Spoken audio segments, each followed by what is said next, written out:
Crowds gather for Calgary's annual menorah lighting. The pain of one Jewish community is the pain of all Jewish communities. Wrapping the community in love after a weekend anti-Semitic attack in Australia. I hope that this serves as a wake-up call.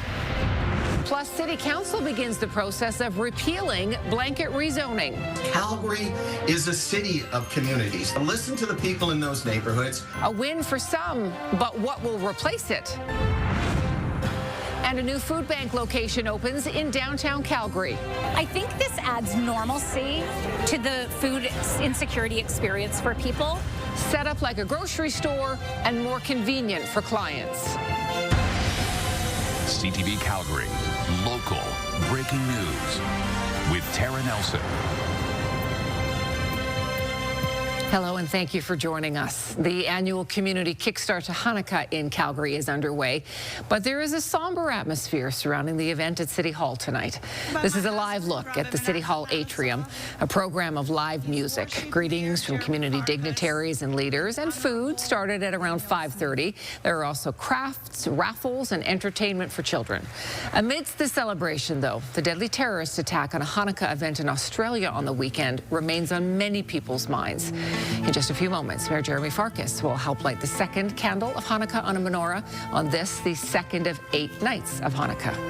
Terry Fikowski joins us from City Hall now tonight. And Terry, police upped security for tonight's event.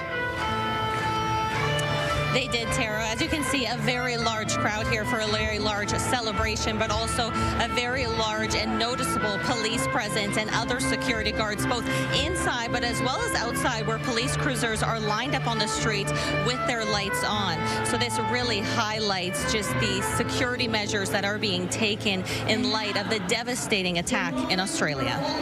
As organizers set up for Monday's annual menorah lighting at City Hall, a sign of heightened security as Calgary police increase their presence at Hanukkah celebrations around the city. Step up patrols for, services at synagogues, schools, and other key events over the Hanukkah season. Police say there's no specific threat in Calgary, but are asking anyone who notices any suspicious activity to report it.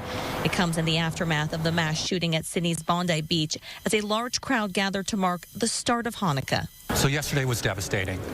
And I think for many of us in the Jewish community, we felt like our way of life is being attacked. Rob Negnes says he's saddened but not shocked by the attack, citing a rise of anti-Semitic violence around the world, including Calgary. The normalization of anti-Semitism in our streets and even in our classrooms and in our workplaces. It hasn't been called out. Absolutely, our hate crimes unit deal with those types of complaints on a weekly basis. Mayor Jeremy Farkas condemned the attack at Monday's City Council meeting. This was a deliberate attack against Jewish people. A protest planned outside the menorah lighting was canceled out of respect, but organizers continue to call on the city to prohibit pro-Israel political messaging and Israeli government bonds at the event. It's a principal issue and standing in solidarity with human rights of Palestinians and Jewish people. The mayor says it's important to push politics aside and support all faiths. Sending a signal that hate isn't welcome here in Calgary, it isn't welcome at City Hall, it isn't welcome anywhere. A sentiment echoed by leaders in the Jewish community as they continue to celebrate during a dark hour. I hope that Hanukkah will be a holiday of light, a light that understands that even in times of uncertainty, it's our job to make sure that we care for one another. There are many other politicians here in attendance tonight, including Premier Danielle Smith, who's expected to speak. She did condemn the attacks online earlier today, writing, "No one should ever face hatred or violence because of their faith," adding, "We stand with Jewish Albertans against hate and in solidarity with their communities."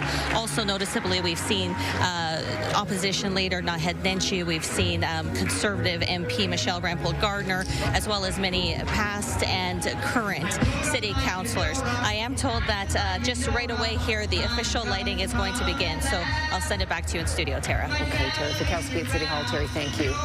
Australian leaders are promising to immediately overhaul already tough gun control laws after the mass shooting.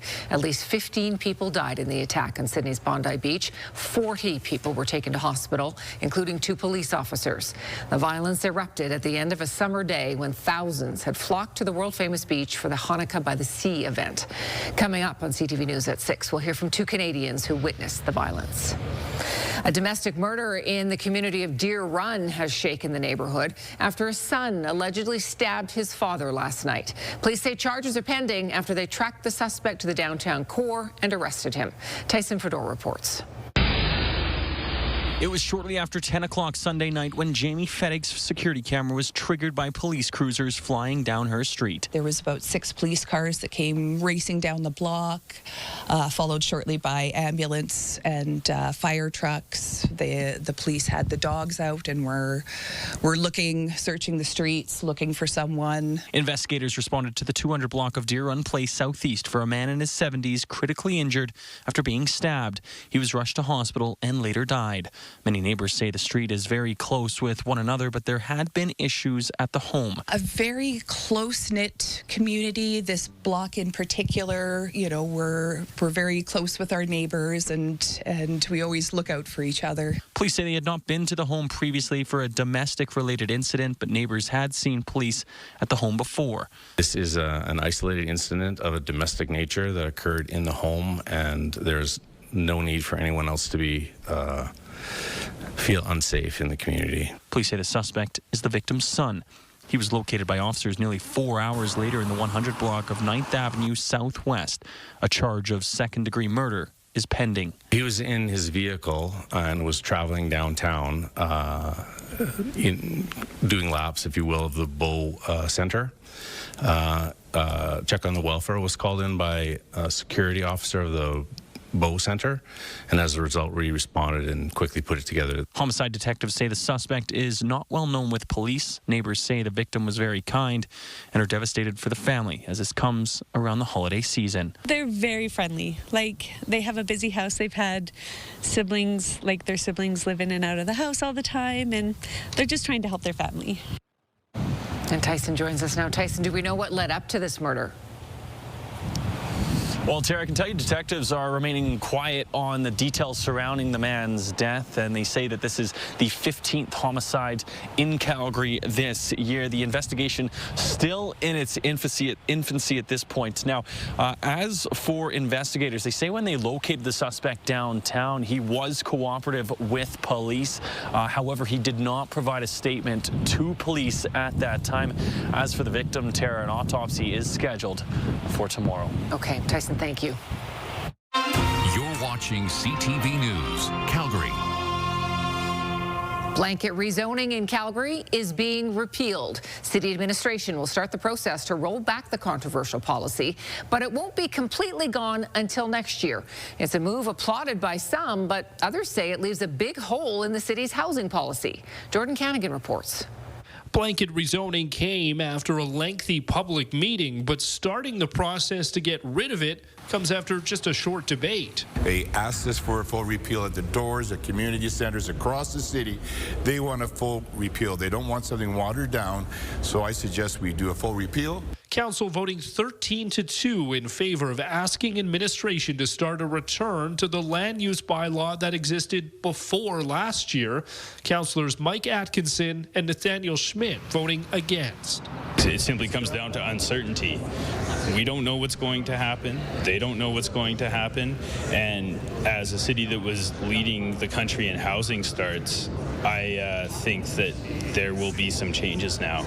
Blanket rezoning was passed in 2024 to make it easier to put up a row home or townhome, but hundreds of people spoke about concerns the changes could mean to the character of their community. What we saw is that the previous council didn't listen to people. They ignored what people were saying, and that just contributed to issues. What it did is it polarized the council. That division could continue. A full public hearing is needed again before the bylaw is made official. But the best way forward is how it should have been done in the first place from my perspective, which is to look at a process where the people can actually buy into what the city's proposing. And we heard through the public hearing that people were not buying into this. Blanket rezoning was part of the city's overall housing policy, and the mayor says they still need to keep up with that work. We need to make sure that the framework going forward keeps us in compliance with the Housing Accelerator Fund, Calgary Public Transit Fund, and others so that we can still get needed access to funding provincially and federally. And Jordan joins us from City Hall tonight. So, Jordan, what could replace the current rezoning rules? Well, Tara, for now, all council has asked city administration to do is to roll back those land use rules to what they were prior to blanket rezoning coming into effect. But there have already been discussions about what to replace it with. A lengthy motion from the mayor failed about an hour and a half ago, but a motion that did go forward was to have council consider different types of rules when this new bylaw comes into place. Some of those rules could look like having height developments that could only go up to 10 meters. They could also ban RCG developments from mid-block developments, but those are just considerations, and they'll only come after a public hearing, which could be pretty long this time. That public hearing will have to happen in March. Tara? Okay, Jordan, thank you. The UCP government is pledging to close Calgary's supervised consumption site next year. The location at the Sheldon Schumer Centre in the Beltline has long been a complaint for some nearby businesses and residents. Concerns about safety and discarded needles have existed since the site opened in 2017. The government of Alberta promised to close the consumption site in 2021, but the final decision has been tossed back and forth between the city and the province for years. We haven't received any formal correspondence on the operations of the Sheldon Schumer supervised consumption services, but that said, we're fully expected to have a seat at the table to be able to work through what that transitionary period might look like, timelines, and how we can step up to ensure that there's continuity of services provided. The province says it will move to provide treatment on demand, but did not provide details. A final date for the closure of the consumption site has not been announced. Strong winds knocked semis right off the road in southern Alberta today. This was the scene on Highway 2 between Nanton and Fort Macleod. Mounties say a number of big trucks were blown over. A travel advisory was issued, with semi drivers advised to postpone travel until the wind calmed down. Danielle joins us now. It was blustery here, but we didn't get that kind of wind. Not that kind of wind in the city. So in the city, we were looking closer to 60-kilometer-per-hour gusts, which is where we're at right now as well. But south of the city, Pincher Creek, 94 was the max gust today, and 80 in Lethbridge. So these dangerous gusts are still possible for the next few hours. In fact, right up until about midnight, 100-kilometer-per-hour gusts are certainly possible. Pincher Creek over to Lethbridge. East of Lethbridge, 90-kilometer-per-hour gusts are possible. That's why the wind warning is in place there as well. The difference is there, further off to the east, these gusts could last through the entire night and through early tomorrow morning as well. Now, for us in Calgary, we're not under a wind warning. The wind warning extends up to Bragg Creek, but to just outside of Bragg Creek, Calgary, no, because we're looking at 50 to 60-kilometer-per-hour gusts. That's not wind warning criteria. That did get us up to 13 today, and for tomorrow morning, expect a bit of a wind chill, -8, and then the winds will pick up once again to about 40 kilometers per hour in the afternoon, but that will get us to +4. More details coming up, Tara. Thank you, Danielle. We will return to the terror attack in Australia after a quick break. More than a dozen people dead after a duo opens fire on a Jewish celebration at Bondi Beach. There were Canadian witnesses. And heartbreak in Hollywood. Family member in police custody after acclaimed director Rob Reiner and his wife are found dead. There is anguish and anger after an anti-Semitic attack in Australia. A father and son targeted members of Sydney's Jewish community who were marking the first night of Hanukkah. 15 people are dead, including a 10-year-old girl, a rabbi, and a Holocaust survivor. The government is facing scrutiny over its handling of unchecked hatred and is also promising an overhaul to gun laws. Here's CTV's Judy Trin. Uniting hundreds of mourners 24 hours after a mass shooting on Bondi Beach. Violence that turned the celebration of Hanukkah into carnage. Hundreds of people running and screaming off the beach. So I turned around and we just started running back as quick as we could back to our hostel. At least 15 people were killed, dozens were wounded. The victims range in age from 10 to 87 years old. Among those killed, the rabbi leading the celebration, Eli Schlanger, who had relatives in Toronto. He was just full of life, positivity. It was his mission to bring the light of Judaism into the world. Authorities call the attack terrorism and anti-Semitic. The offenders are a 50-year-old and 24-year-old male who are father and son. Police aren't releasing the suspect names, but Australian media are identifying them as Sajid Akram and Naveed Akram. The father was shot by police and had immigrated in 1988 as a student. His son Naveed was born in Australia. He was examined on the basis of being associated with others, and the assessment was made that there was no indication of any ongoing threat. 38 other people remain in hospital, but the death toll could have been much greater if not for a bystander. Ahmed Al-Ahmed, a local fruit vendor from Syria, tackled the older suspect and was also shot multiple times. 2 decades ago, Ottawa Rabbi Chaim Mendelson participated in the Hanukkah ceremony on Bondi Beach. He calls Ahmed a hero. He is literally the light in the darkness. He is the silver lining of this story. He is the reminder that there is a safe future for all of mankind to live together. In the aftermath of this attack, Australia's leaders are promising to tighten already tough gun laws, including putting limits on the number of guns a person can own, as well as reviewing licenses. Judy Trin, CTV News, Ottawa. In California, police arrested 4 alleged members of an extremist group who were planning a series of bombing attacks on New Year's Eve. The FBI alleges the accused are members of an offshoot of a pro-Palestinian group dubbed the Turtle Island Liberation Front. Court documents show they were arrested last week near Los Angeles, where they were allegedly planning to test improvised explosive devices. Hollywood and fans around the world tonight are mourning the death of iconic filmmaker Rob Reiner and his wife Michelle. Los Angeles police investigators say it was the couple's son who murdered them inside their Los Angeles home. Jay Gray has the latest. A day after the stabbing deaths of Rob and Michelle Reiner, Los Angeles police now say it was the couple's son, Nick, who murdered his parents inside their Brentwood mansion. They worked throughout the night on this case and were able to take into custody Nick Reiner, a suspect in this case.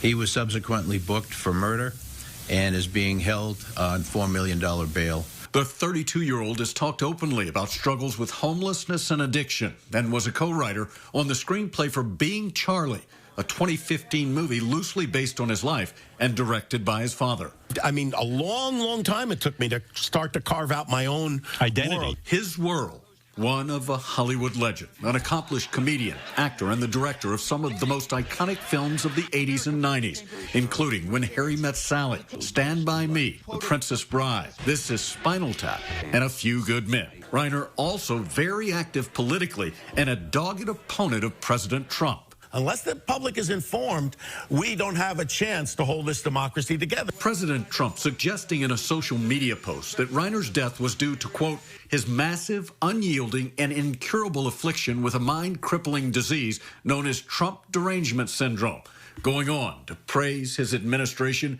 and what he calls the golden age of America. As Americans and fans around the world remember the beloved storyteller and his legacy, one that will live on through his films. Jay Gray, NBC News. This is CTV News, Calgary. All right, let's bring Danielle back in now as we look ahead to our 5-day forecast. We still got a couple of nice days in there. We sure do. We'll notice a massive cool down by Friday, for Friday and the weekend. Kind of similar to what happened last week, that same type of weather pattern. You know, the dramatic temperature drop by the weekend. Okay, 5 degrees is the temperature in Banff right now, 9 in the city, 11 in Brooks. You can see Rocky Mountain House and Brooks still holding on to the double digits. Most communities in the south did get into the double digits today. Rocky Mountain House, Calgary, Brooks, Lethbridge, Medicine Hat, Milk River, and in Calgary we actually got to 13, so we got into the teens. For us though, the winds are picking up a little bit, so we've just got a gust around 70 kilometers per hour, and it's going to be gusty even through much of the night, so keep that in mind. But it's not as gusty as it is to the south. 94 kilometers per hour was the max in Pincher Creek, as we talked about, 80 in Lethbridge, and the max over in Medicine Hat, 65. The difference is it will pick up. These gusts will travel closer off to the east, so Medicine Hat will pick up to 90 tonight, and then it will quiet down a little bit, Pincher Creek to Lethbridge, to about 60 to 70 tonight. In Calgary, we have gusts possible up to 70 kilometers per hour while we're sleeping. All right, so the wind warning was just dropped around Pincher Creek over to Lethbridge, but still very gusty conditions lasting through tonight, just not 100 likely. Could get there over the next hour, but less likely as we're starting to calm down in the far southwest corner. It's starting to pick up though, and we'll get closer to 90 further off to the east, so east of Lethbridge for tonight. All right, wind is what we're dealing with. For Highway 93 and up along the mountains, this will be consistent snowfall for the next few days. So Highway 93 could see in total over the next couple of days 50 centimeters of snow before it's all said and done. In the south end, we're not looking at much moisture. This is tonight we may see a couple raindrops as far east as Lethbridge, maybe even in Pincher Creek. And for us in Calgary, we may pick up a little bit of rainfall really early on Wednesday morning and then switch over to a little bit of snow. But this really isn't anything significant to talk about. And that's Wednesday. So longer range forecast, your Action Furnace 5-day forecast, 4 degrees for tomorrow, and then we dip to -3 on Wednesday with again some light mixed precipitation possible. We bounce back up above freezing on Thursday, and then there's the big cool down. Friday a high of -10 with an overnight low in the -20s. Saturday -teens as a daytime high, and overnight lows in the mid-20s. Families are being encouraged to get their little ones vaccinated against the flu after 3 children died from flu-related complications in the Ottawa area. Officials say the cases are with the coroner now, and they don't yet know if the children had underlying medical conditions or whether they had got their flu shot. Doctors say this year's strain is stronger and more dangerous. Flu rates are up across the country. The latest data, available up to December 6th, puts national positivity rates at 20.2%, highest in the prairies in Ontario, while Ottawa is sitting at 36.5%. People sometimes think influenza is just the sniffles or a little cough or a cold, and nothing can be further from the truth. It's a very significant viral infection. The flu kills between 2,500 and 3,500 Canadians each year. It is not too late to be vaccinated. Still to come on CTV News, housing is a major issue in Canmore. We'll tell you about a tax meant to open up the housing supply, but it's rubbing some homeowners the wrong way. And back on the ice, the Junior A hockey team is slowly returning to the game after being involved in a crash last week.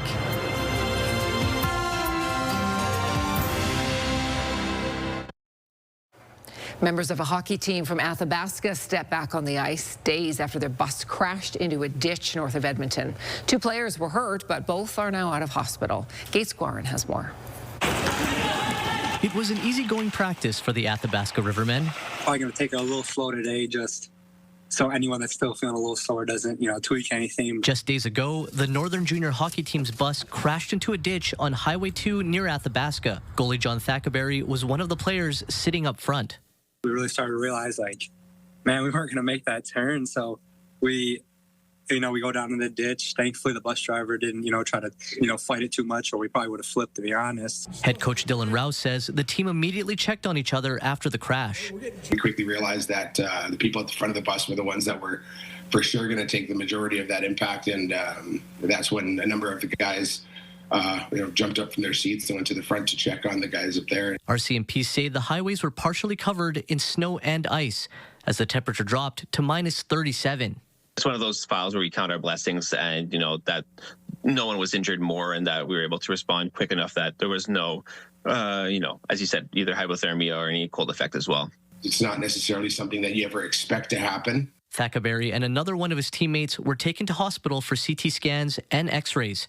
He was released shortly after. The hospital, was great with me, so they, got out good. So we all got pretty lucky. The news brings to mind the 2018 Humboldt Broncos bus crash in Saskatchewan. 16 members of the hockey team died after their bus was hit by a semi-truck. Last week's crash resulted in minor bumps and bruises for most. It could have gone a lot worse. Rouse says despite the crash, the team are in good spirits and are eager to get back into game shape. I think when you go through these situations as a team, they could bring you closer for sure. Gates Gorin, CTV News, Edmonton. The Calgary Food Bank has opened a new downtown location. It's right on the C-Train line, and it'll help clients choose the food that's right for them. We'll take you inside next.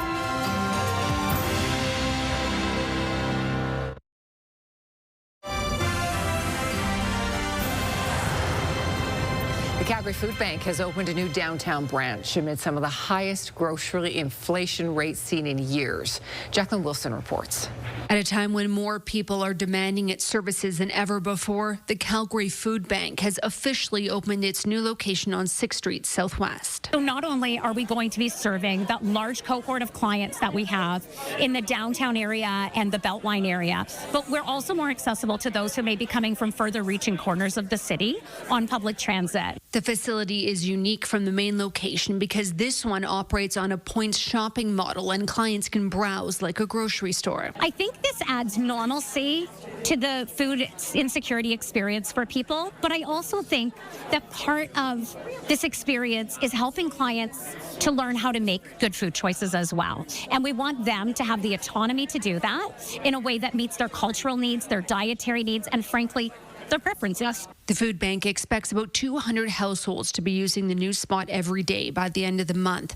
This is on top of the 800 food hampers distributed daily from the main branch. It's a service that's been life-saving for Samuel Tahi and his friends. Honestly, at the end of the month, we have nothing to eat, but with this organization, couple of facilities that we can survive till end of the month. Grocery price inflation is at the highest since the end of 2023, according to Statistics Canada. Prices rose 4.7% year over year in November after increasing 3.4% in October. Canadians, especially Albertans, are stretching at the edge of their budgets, and they're supplementing their budgets with credit. It's an even greater stretch when you factor in holiday spending, adding stress to the season. Jacqueline Wilson, CTV News, Calgary. Current forecasts predict grocery prices will remain high through the first few months of next year. All right, well, we're going to begin on Trending tonight with a pretty cool kid who has a very unique talent. Walt Disney.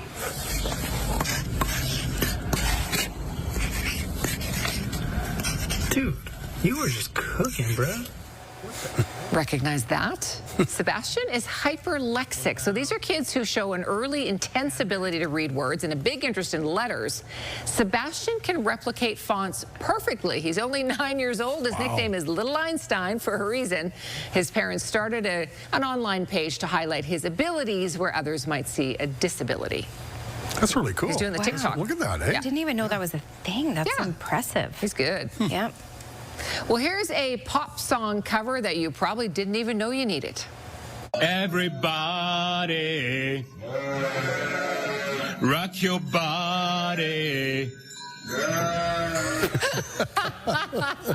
It's the Back Sheep Boys, guys.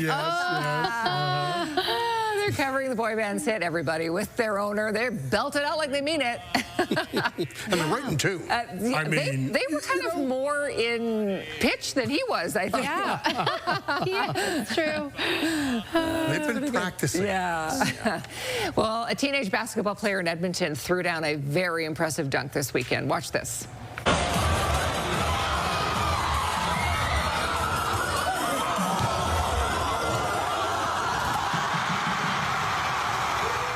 Off the roof. That's the moment. Jordan Hunter won the annual dunk contest. This is at Jasper Place High School. The 12th grader plays on the senior boys basketball team. That dunk has since gone viral across social media, including getting a feature on TSN's Instagram page. You imagine doing it in front of all those kids. How cool is that? I don't know how you practice that one. It's off the rafter.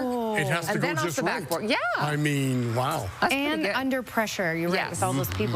That's talent. Way to go. There are new worries about an AI bubble. When that fear moved tech shares lower today, our business report is still ahead.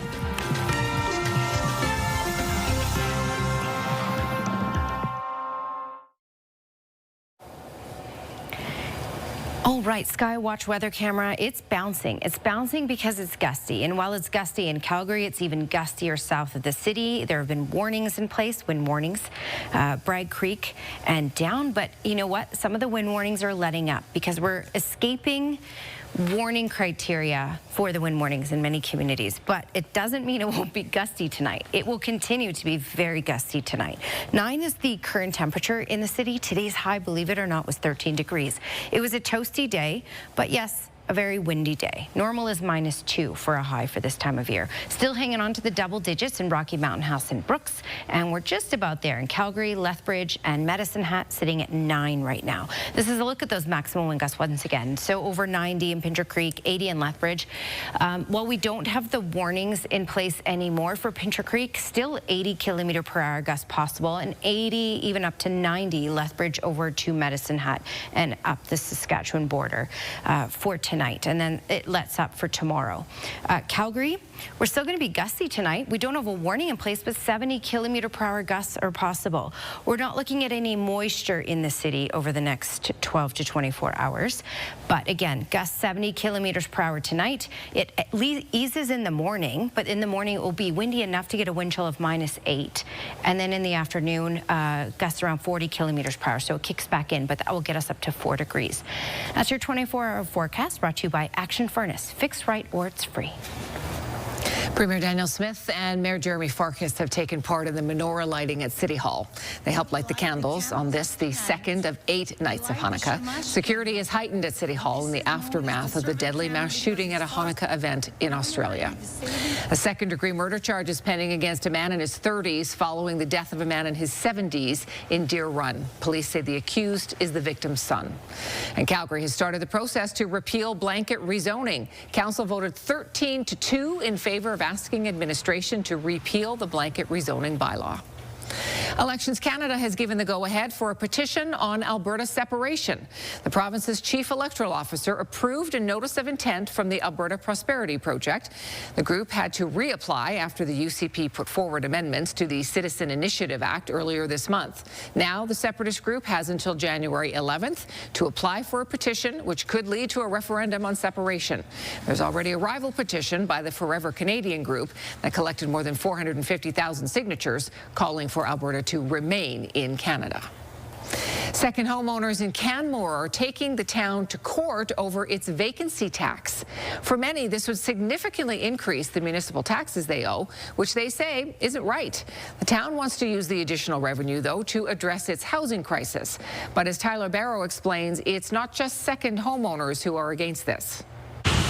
Canmore has implemented a vacancy tax. Now homeowners who don't call Canmore home, or at least their main place of residence, are fighting back in court. Totally inequitable and unfair. Young owns a duplex in Canmore, spending at most 6 days a month in the mountain community. The new tax will add 0.4% to the assessed value on the municipal portion of his tax bill, and other second homeowners spending fewer than 183 days in the community, with at least 60 of those days being consecutive. For example, the owner of a median assessed residential condo valued at just over $750,000 would pay approximately 0.2% in residential taxes, coming to nearly $1,500, plus the additional 0.4% livability tax, adding over $3,000. All in, their municipal taxes bill would top $4,500. So it's a very dangerous precedent that the town of Canmore are attempting to establish. Last Monday, Young was one of 6 second homeowners who brought forward an application to the Alberta Court of Appeal arguing against the vacancy tax. Adam Zachary drives 4 times a week from north of Cochrane to Canmore to work as a tour bus driver. He did live in the community from 2013 to 2022. Unrealistic to expect to live in Canmore for what would traditionally be an otherwise well-paying job. The town wants to use the revenue collected from the taxes to build 2,000 new non-market homes for people like Zachary. The mayor of Canmore says the status quo simply doesn't work, adding, "What we need are tools to address our housing challenges, and the livability tax program is the tool that we currently have at our disposal.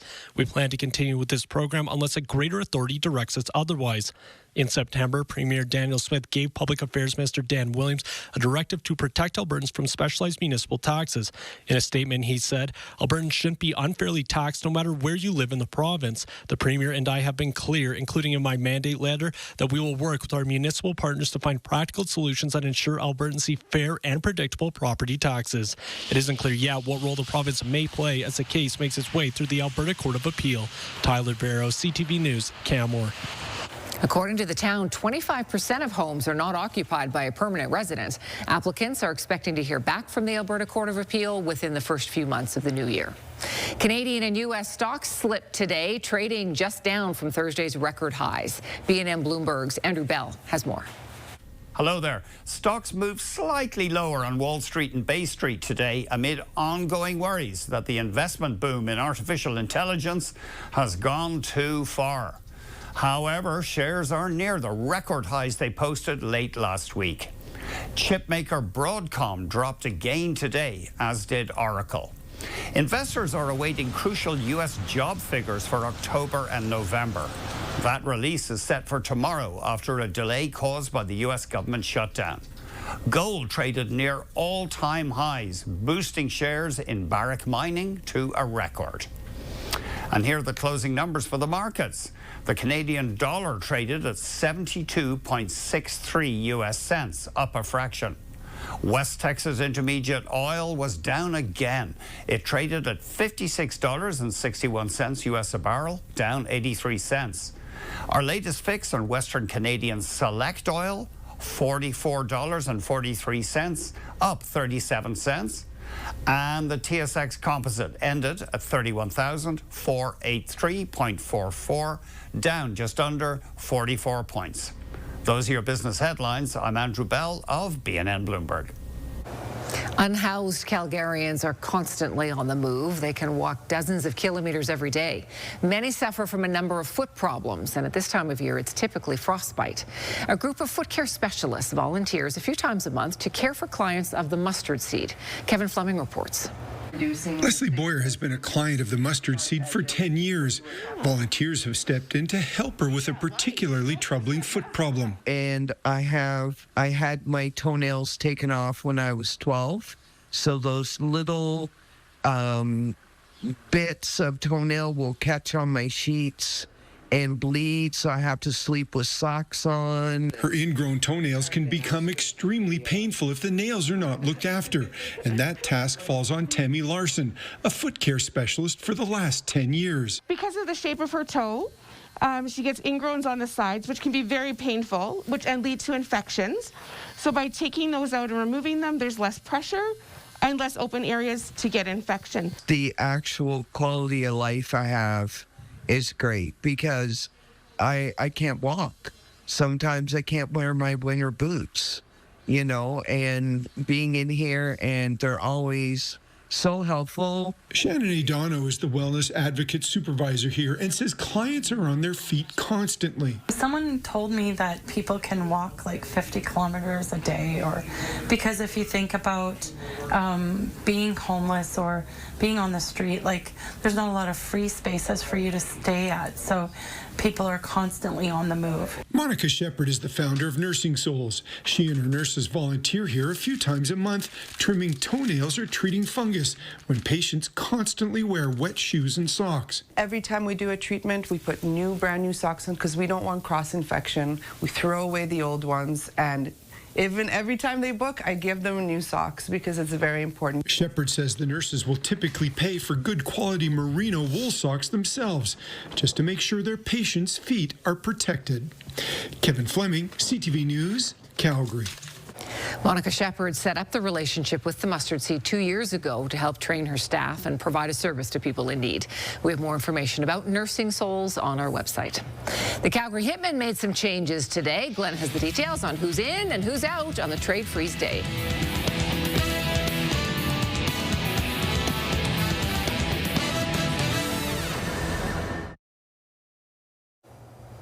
Victoria Mboko has been named Newcomer of the Year by the Professional Women's Tennis Tour. The Canadian star raised her ranking from outside the top 300 to inside the top 20 after an impressive 2025 campaign.